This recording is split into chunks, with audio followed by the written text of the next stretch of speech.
नमस्कार विद्यार्थी मित्रांनो, मी सीमा पाटील, फर्ग्युसन महाविद्यालय पुणे, राज्यशास्त्र विभाग. इयत्ता 12वीच्या राज्यशास्त्र पाठ्यपुस्तकातील प्रकरण क्रमांक 4 समकालीन भारत, शांतता, स्थैर्य आणि राष्ट्रीय एकात्मतेसमोरील आव्हाने यांचा आज आपण विचार करणार आहोत. या पाठामध्ये आपण भारतासमोरील आव्हाने आणि राष्ट्रीय एकात्मता किंवा स्थैर्य राखण्यामध्ये राज्याची असलेली भूमिका यांचा विचार करणार आहोत. लोकशाही समाज रचनेमध्ये वैचारिक विविधता असते. ही विविधता सामाजिक, आर्थिक, राजकीय आणि सांस्कृतिक वैविध्यांमुळे येते. सुशासन आणि कायदा अंमलबजावणीतील कमतरता ही सार्वजनिक अराजकाची प्रमुख कारणे आहेत. सार्वजनिक सुव्यवस्था, स्थैर्य आणि शांतता यासाठी सुसंवादी समाज अभिप्रेत असतो. यामध्ये शांतताभंग, दंगली, उठाव आणि नियमभंग यांना स्थान नसते. कायदा आणि सुव्यवस्था राखणे हे राज्याचे प्राथमिक कर्तव्य आहे.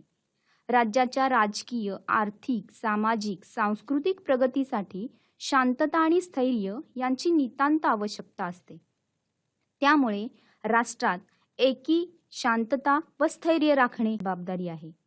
समाजात विविध गट असतात, परंतु सर्व गटांमध्ये सामंजस्य राखण्यासाठी राज्याने पुढाकार घ्यावी अशी अपेक्षा असते. राष्ट्र, राष्ट्रवाद आणि राज्य या राज्यशास्त्रातील प्रमुख संकल्पना आहेत. याचा अभ्यास आपण इयत्ता 11वी मध्ये केलेला आहे. राष्ट्र हा एकीच्या भावनेने बांधलेला एक समुदाय आहे. या एकीसाठी काही आधारभूत घटक असतात. राष्ट्रवाद ही राजकीय अस्मिता निर्माण होण्याची भावना आहे. त्यांच्यात स्वतःच्या या अस्मितेतून स्वत्वाची जाणीव निर्माण होते. राज्यामधील लोक विविध वंश, धर्म आणि भाषा असणारे असू शकतात. त्या लोकांमध्ये स्वतःची वेगळी ओळख असू शकते, परंतु राज्य निर्माण करण्यासाठी ते एक दिलाने एकत्र येतात. जगातील अनेक देश बहुवांशिक, बहुधर्मीय व बहुसांस्कृतिक आहेत. त्यामुळे कोणत्याही राज्याला राष्ट्रीय ऐक्य, एकता आणि सबलीकरणाच्या समस्येला सामोरे जावे लागते. ही समस्या राष्ट्रीय एकात्मता साध्य करण्याची आहे. यामध्ये राज्याची भूमिका कोणती? राष्ट्रवाद, धर्मनिरपेक्षता, लोकशाही यासारखी मूल्ये, तसेच आर्थिक प्रगती आणि समाज परिवर्तन यासारखी उद्दिष्टे राज्याची भूमिका स्पष्ट करतात.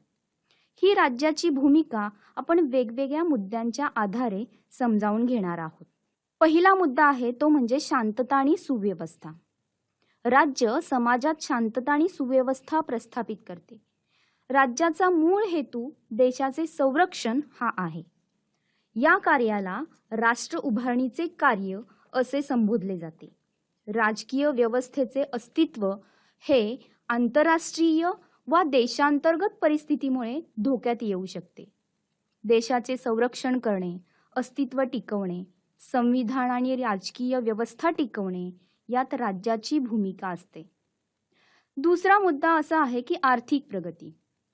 देशाच्या औद्योगिक, कृषी विकास आणि आर्थिक प्रगतीसाठी राज्याने महत्त्वाची भूमिका बजावणे अपेक्षित आहे. आर्थिक स्थैर्य आणि वाढ यातून लोकांचे आर्थिक हित साध्य करता येते. तिसरे म्हणजे राष्ट्र उभारणी. समाजातील विविधतेमुळे राज्याचे विघटन होणार नाही याची काळजी राज्याने घ्यायची असते. राष्ट्रीय एकात्मतेच्या संकल्पनेचा राष्ट्र उभारणीशी अत्यंत जवळचा संबंध आहे. पुढे शासन. समाजातील लोकांचा राज्याच्या निर्णय प्रक्रियेमधील सहभाग हे सुशासनाचे लक्षण आहे. यालाच लोकशाहीकरण अथवा लोकसहभागी राज्य असे म्हणतात. पुढचा मुद्दा म्हणजे लोककल्याण. सामाजिक न्याय, वाजवीपणा, समानता या तत्वांचा वापर लोककल्याणासाठी करणे, समाजातील असमतोल दूर करून दुर्लक्षित घटकांचे दुःख दूर करणे ही राज्याची जबाबदारी आहे.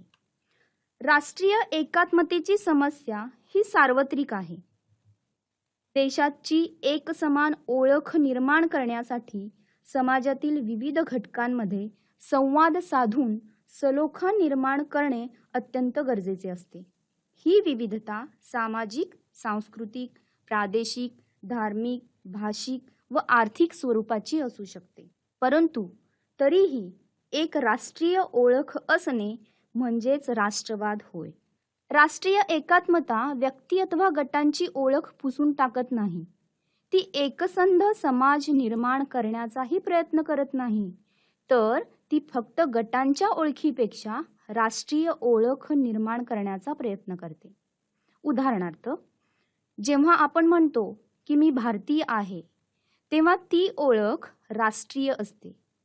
तेव्हा मराठी, तमिळ, पंजाबी, हिंदू, शीख, मुसलमान, ख्रिश्चन या दुय्यम ओळखी पुसून टाकल्या जात नाहीत, परंतु त्या राष्ट्रीय ओळखीपेक्षा गौण ठरतात.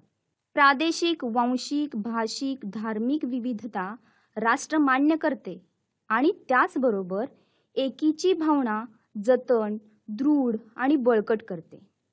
हेच राष्ट्रीय एकात्मता या संकल्पनेचे सार आहे. मेल्टिंग पॉट आणि सॅलड बाउल ही संकल्पना सुद्धा अत्यंत महत्त्वाची असलेली आपल्याला दिसून येते. अमेरिकी समाजाचे वर्णन करण्यासाठी मेल्टिंग पॉट ही संकल्पना वापरली जात होती. यामागची मूळ कल्पना अशी की पूर्ण राष्ट्र हे एका मोठ्या घड्यासारखे आहे. अमेरिकेत प्रवेश करणारी व्यक्ती या मोठ्या घड्यामध्ये येते आणि कालांतराने अमेरिकी व्यवस्था आणि तेथील समाज यांच्याशी एकरूप होते. प्रत्येक व्यक्तीची सांस्कृतिक ओळख, मग ती इटालियन, फ्रेंच, जर्मन, आफ्रिकन, आशियाई इत्यादी विरघळून जाते आणि एक नवीन अमेरिकी संस्कृती तयार होते. सॅलड बॉलची संकल्पना मात्र या सांस्कृतिक एकत्रीकरणाला न मानता असे मानते की प्रत्येकाची वेगळी संस्कृती जणू कोशिंबिरीतील वेगवेगळ्या घटकांसारखी आहे, जे कोशिंबिरीला वेगळी चव देतात, परंतु स्वतःचे वेगळे अस्तित्वही जपतात. कोशिंबिरीचा वाडगा हे वर्णन या वैविध्यपूर्ण संस्कृतीचे आणि बहुविध समाजाचे असलेले आपल्याला दिसून येते. राष्ट्रीय एकात्मतेशी संबंधित समान मूल्ये आपल्याला पाहणे गरजेचे आहे. यामध्ये वेगवेगळ्या गोष्टींचा समावेश होतो किंवा वेगवेगळ्या मूल्यांचा समावेश होतो. पहिले म्हणजे समान नागरिकत्व, विविधतेतील एकता, राष्ट्राप्रती निष्ठा, भिन्न समुदायांबद्दल बंधुत्वाची भावना, धर्मनिरपेक्षता, सामाजिक, आर्थिक व राजकीय न्याय, समानता इत्यादी. राष्ट्रीय एकात्मता साधण्याच्या प्रक्रियेमध्ये राज्य वेगवेगळी भूमिका बजावत असते. सांस्कृतिक व सामाजिक दृष्ट्या भिन्न गटांना एकत्र आणून त्यांची एक राष्ट्रीय ओळख निर्माण करणे, लहान लहान प्रदेश अथवा राजकीय, सामाजिक, सांस्कृतिक गटांवर एक राष्ट्रीय सत्ता प्रस्थापित करणे, राज्य आणि जनता यांच्यामध्ये सुसंवाद घडवून आणणे, जेणेकरून लोकांची स्थिती व त्यांच्या इच्छा किंवा आकांक्षा जाणून घेता येणे, सामाजिक सुव्यवस्था राखण्यास मदत करतील अशी काही उद्दिष्टे व मूल्ये विकसित करणे. नागरिक ज्यावेळी समान मूल्ये आणि प्राधान्यक्रम जपतात आणि परस्परांशी संवाद साधतात, त्यावेळी राष्ट्र एकसंध राहते.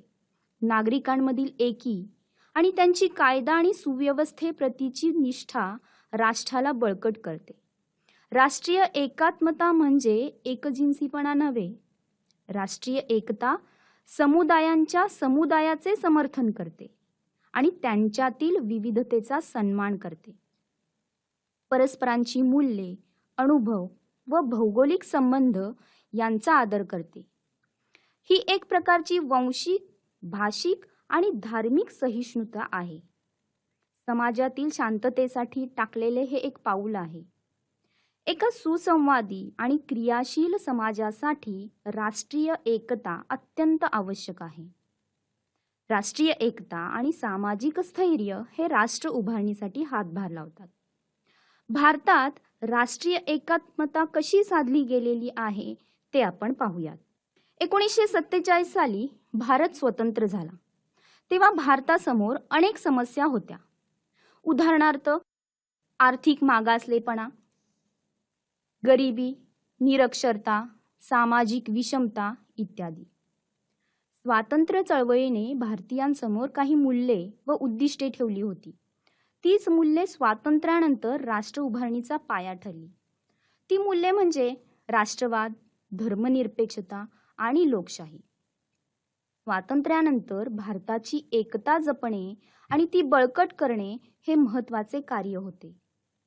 भारतीयांमध्ये एकता आपोआप निर्माण होणार नव्हती, तर भारतातील प्रादेशिक, वांशिक आणि भाषिक विविधता मान्य करून एकता वाढवण्यासाठी प्रयत्न करावे लागणार होते. राष्ट्रीय एकात्मता प्रस्थापित करण्यासाठी आणि समाज परिवर्तनासाठी लोकशाही आवश्यक होती. स्वातंत्र्यानंतर भारत या नवजात राष्ट्रात एकात्मता निर्माण करण्यासाठी जाणीवपूर्वक प्रयत्न करावे लागले. प्रथमतः संरचनात्मक अखंडत्व आणण्यासाठी संवैधानिक प्रक्रियेतून प्रयत्न करावे लागले. भारतीय संविधानाने केलेल्या महत्त्वाच्या तरतुदींमुळे राष्ट्रीय एकता आणि राष्ट्रीय अस्मिता निर्माण करणे शक्य झाले. दुसरे महत्त्वाचे होते ते म्हणजे मानसिक परिणाम, ज्यायोगे भारतीयांमध्ये राष्ट्रवादाची भावना निर्माण करणे हे एक आव्हान होते. स्वातंत्र्य चळवळीच्या काळात हळूहळू भारतीय संस्कृती ही भारत या राष्ट्रामध्ये परावर्तित होण्यास सुरुवात झाली. याच्यामध्ये संरचनात्मक परिणाम सुद्धा महत्त्वाचे आहेत. संरचनात्मक दृष्टीने राष्ट्रीय एकता आणि प्रादेशिक अस्मिता यामध्ये साधलेला समतोल हा वेगवेगळ्या वैशिष्ट्यांमधून दिसून येतो. पहिले वैशिष्ट्य म्हणजे सार्वत्रिक प्रौढ मताधिकारासहित लोकशाही व्यवस्था निर्माण करून राष्ट्र बळकट करणे हे संरचनात्मक दृष्टीने महत्त्वाचे होते. विविध गटांचा शासनामधील सहभाग प्रातिनिधिक लोकशाहीमुळे शक्य झाला. दुसरे वैशिष्ट्य म्हणजे संविधानाने प्रबल केंद्र शासनासहित संघराज्य व्यवस्था स्वीकारली. त्यामुळे प्रादेशिक गरजा आणि राष्ट्रीय गरजा यांच्यामध्ये समतोल साधता आला. तिसरे वैशिष्ट्य म्हणजे सांस्कृतिक ओळख निर्माण करण्यात भाषेला महत्त्वाचे स्थान आहे. भारतीय संविधानाने प्रादेशिक भाषांना अधिकृत भाषांची मान्यता दिली आणि भारतात भाषावार प्रांतरचना करण्यात आली. पुढचे वैशिष्ट्य असे की प्रशासकीय पातळीवर भारतीय प्रशासकीय सेवा IAS, IPS, IFS, IRS इत्यादी अस्तित्वात आल्या. यातून एक केंद्रीय प्रशासकीय व्यवस्था निर्माण झाली. पुढचे वैशिष्ट्य म्हणजे 1961 साली पहिली राष्ट्रीय एकात्मता परिषद घेण्यात आली. यावेळी राष्ट्रीय एकात्मतेशी निगडित विषयांचा आढावा घेऊन त्यासंबंधी शिफारस करण्यासाठी राष्ट्रीय एकात्मता परिषद स्थापन करण्याचे ठरले. पुढचे वैशिष्ट्य म्हणजे भारतीय संविधानाने भारतीयांसाठी काही मूलभूत कर्तव्यांचा समावेश करण्यात आलेला आहे. राष्ट्रीय एकात्मता परिषद म्हणजे काय? तर राष्ट्रीय एकात्मतेशी निगडित सर्व विषयांचा आढावा घेण्यासाठी या परिषदेची स्थापना झाली. 1962 मध्ये त्याची पहिली सभा घेतली गेली. राष्ट्रीय एकात्मता परिषदेची उद्दिष्टे म्हणजे समान नागरिकत्व, विविधतेत एकता, धार्मिक स्वातंत्र्य, धर्मनिरपेक्षता, बंधुत्व, सामाजिक, आर्थिक, राजकीय न्याय ही आपल्या देशाची बलस्थाने आहेत. राष्ट्रीय एकात्मता परिषद या सर्व मूल्यांवरती दृढ विश्वास ठेवून ती मूल्ये साध्य करण्यासाठी प्रयत्न करते. पुढचा महत्त्वाचा घटक आहे तो म्हणजे मानसिक परिमाण. भारतीय लोकांना राजकीय आणि भावनिकदृष्ट्या एकत्र आणून एक राष्ट्र निर्माण करून त्यांच्यामध्ये राजकीय ओळख व राष्ट्रनिष्ठा निर्माण करण्याचे महत्त्वाचे काम स्वातंत्र्य चळवळीने केले. भावनिक अथवा मानसिक एकात्मता राष्ट्रगान किंवा राष्ट्रध्वज, राष्ट्रगीत, राष्ट्रीय पक्षी, राष्ट्रीय प्राणी इत्यादी प्रतीकातून प्रतीत होताना आपल्याला दिसते. भारतासमोरील काही आव्हाने पाहणे सुद्धा गरजेचे आहे. स्वातंत्र्यानंतर सर्वात पहिले आव्हान होते ते म्हणजे सर्व संस्थानांचे भारतीय संघराज्यात विलिनीकरण करून घेणे. 1947-48 मध्ये जम्मू काश्मीरच्या संदर्भात प्रथमच पाकिस्तानशी संघर्ष झाला आणि तेव्हापासून जम्मू काश्मीरमध्ये स्थैर्य आणि शांतता राखणे हे एक आव्हान आहे. ईशान्य भारतात नागालँडमध्ये समस्या निर्माण झाली, परंतु तीही सोडवली गेली. भारताने संविधानाच्या चौकटीत राहून धोरणे ठरवली व राजकीय, सामाजिक, आर्थिक, सांस्कृतिक प्रगती साध्य केली. भारतीय संविधानाने भारतातील प्रादेशिक आणि भाषिक विविधतेला मान्यता दिली व लोककल्याणाच्या तरतुदी समाविष्ट करून समाज परिवर्तनाची गरज असल्याचे मान्य केले. 1960च्या दशकात नवीन आव्हाने उभी राहिली. या दशकात राजकीय वर्तुळात प्रादेशिक पक्षांचा उदय झाला. 1960च्या दशकात नक्षलवादी चळवळीला सुरुवात झाली. ही चळवळ 1960च्या दशकात फोफावली, परंतु 1980च्या दशकात ती परत हिंसक स्वरूपात पुढे आली. ही चळवळ भारतासमोरील सर्वात मोठे आव्हान ठरले. ईशान्य भारतातील राज्यांमध्ये सांस्कृतिक आणि वांशिकदृष्ट्या भिन्नता आढळते. त्यांच्या वेगवेगळ्या भाषा, बोलीभाषा आणि वेगळी सांस्कृतिक ओळख असलेली आपल्याला दिसते. तेथे शांतता आणि स्थैर्य राखणे आणि आर्थिक आणि औद्योगिक प्रगती साध्य करणे हे भारतीय राज्यव्यवस्थेसमोरील एक मोठे आव्हान आहे. नागालँड हे भारतीय स्वातंत्र्यापासूनच संघर्ष करणारे राज्य आहे, तर मणिपूर, मिझोरम, मेघालय आणि त्रिपुरामध्ये 1960च्या दशकापासून बंडखोरी कारवायांचा सामना करावा लागत आहे. आसाममध्ये प्रादेशिक विकासाची कमतरता आणि आसाममधील संसाधनांचा इतरत्र केलेला वापर ही मोठी समस्या होती. आसाममधील तेलाची केलेली कोंडी हे पहिले आंदोलन होते, ज्यायोगे प्रादेशिक विकासाची मागणी पुढे आली. त्यानंतर झारखंडमध्येही अशीच आंदोलने झाली. 1960च्या पूर्वार्धात पूर्व पाकिस्तानातून निर्वासितांचे लोंढे भारतात येण्यास सुरुवात झाली. त्यात 1970 मध्ये वाढ झाली आणि त्यातून उद्भवलेल्या संघर्षातून बांगलादेश या नवीन राज्याची निर्मिती झाली. पंजाबमधून केलेल्या खलिस्तानच्या मागणीने आणखी एक मोठे संकट उभे राहिले. या फुटीरतावादी आंदोलनाविरुद्ध बळाचा वापर करणे हे शासनाला भाग पडले. 1980च्या दशकात धार्मिक संघर्ष वाढीस लागला.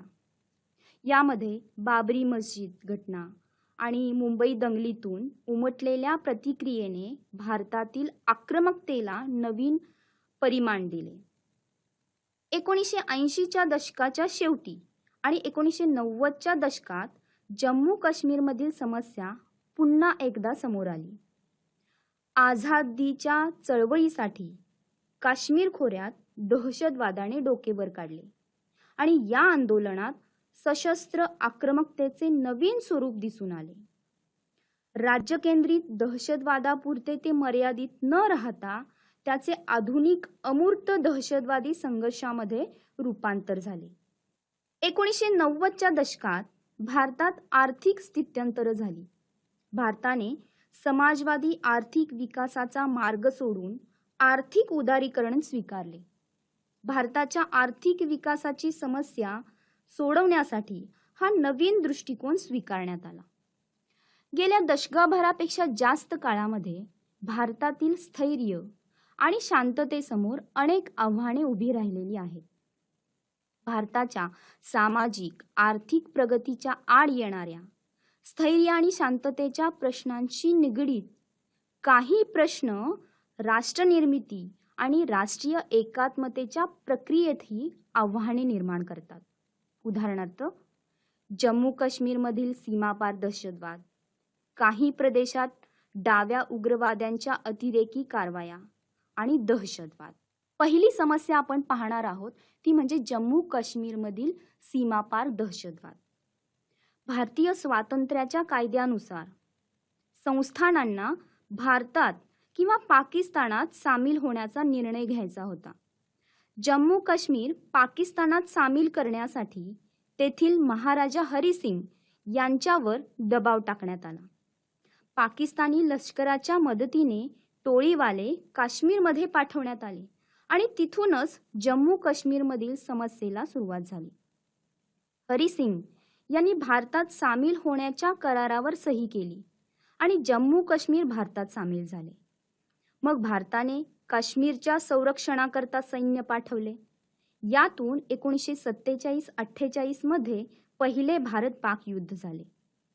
जम्मू काश्मीरमधील नागरिकांना भारताविरुद्ध भडकवण्याच्या उद्देशाने 1965 मध्ये पाकिस्तानने घुसखोर पाठवले.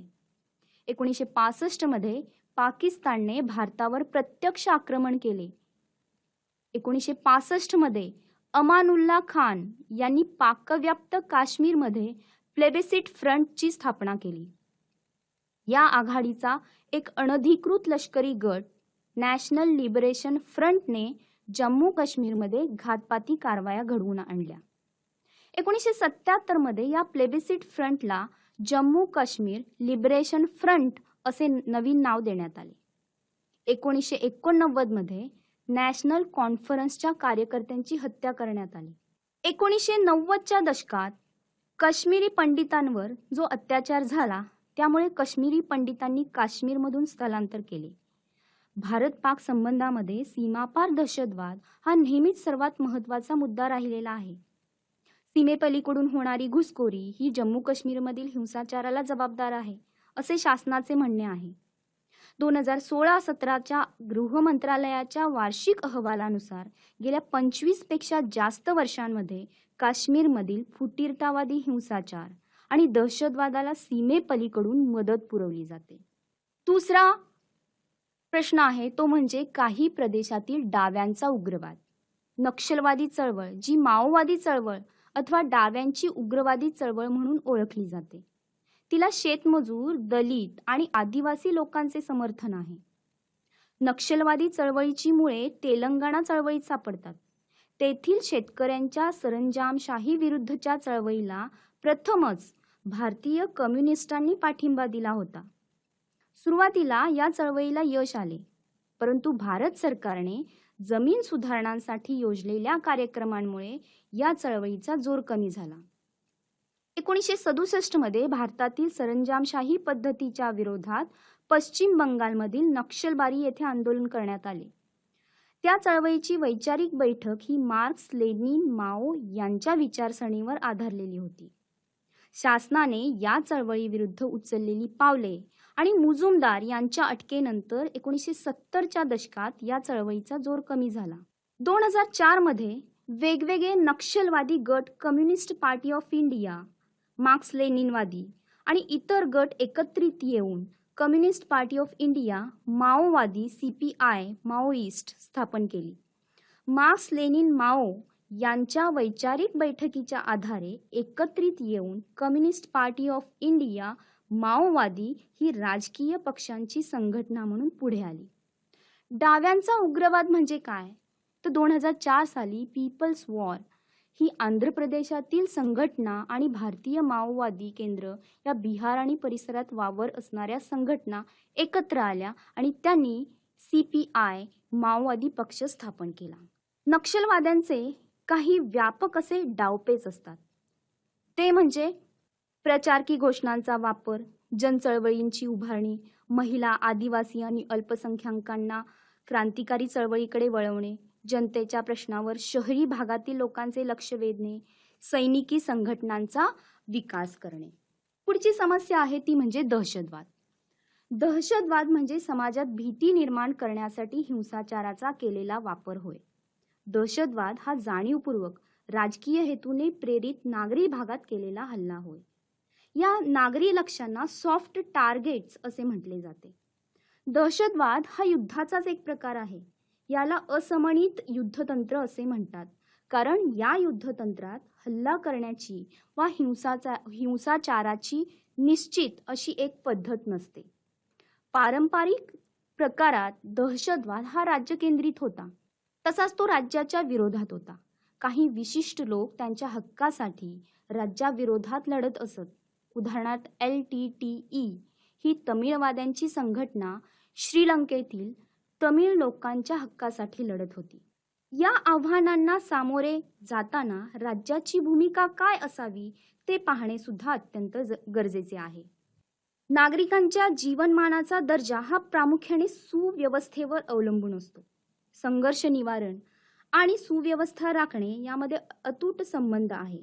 जर संघर्ष योग्यरित्या हाताळले गेले तर शांतता, सुव्यवस्था आणि स्थैर्याला धक्का कमी पोहोचतो. शांतता, स्थैर्य आणि राष्ट्रीय एकात्मता यांच्यामधील राज्याची भूमिका ही वेगवेगळ्या गोष्टींवरून आपल्याला लक्षात येते. यातील पहिली पायरी ही भारतीय संविधानाने निश्चित केलेल्या उद्दिष्टांची आहे. दुसरी पायरी ही समस्येच्या सुरुवातीच्या स्तरावर राज्याची भूमिका दर्शवते आणि तिसऱ्या पायरीवर समस्येच्या गंभीर स्वरूपाला राज्याला तोंड द्यावे लागते. पहिल्या पायरीमध्ये प्रतिनिधित्वाच्या संघटनात्मक यंत्रणेचा वापर करून राज्याने आर्थिक स्थैर्य देणे गरजेचे असते. दुसऱ्या पायरीमध्ये या स्तरावर समस्यांची सुरुवात होते. तिसऱ्या पायरीमध्ये ज्यावेळी समस्या हिंसक स्वरूप घेते, उदाहरणार्थ गोरखा भूमीचे आंदोलन, झारखंडचे आंदोलन, राज्याने संघर्षाचे व्यवस्थापन आणि निराकरण करणे अत्यंत गरजेचे असते. हे करताना गरजेनुसार बळाचा वापर करावा, विकास मंडळे स्थापन करावीत, केंद्र सरकारने मदत द्यावी, प्रादेशिक स्वायत्तता देण्यासाठी स्वायत्त मंडळे स्थापन करावीत.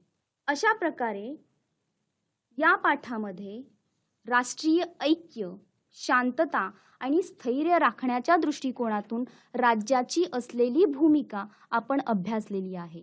त्याच पद्धतीनं आपल्या भारतासमोर राष्ट्रीय ऐक्य साधण्याच्या दृष्टिकोनातून जे प्रयत्न करणे आवश्यक आहे, शासनाने जे प्रयत्न करणे आवश्यक आहे, ते प्रयत्न आपण पाहिलेले आहेत.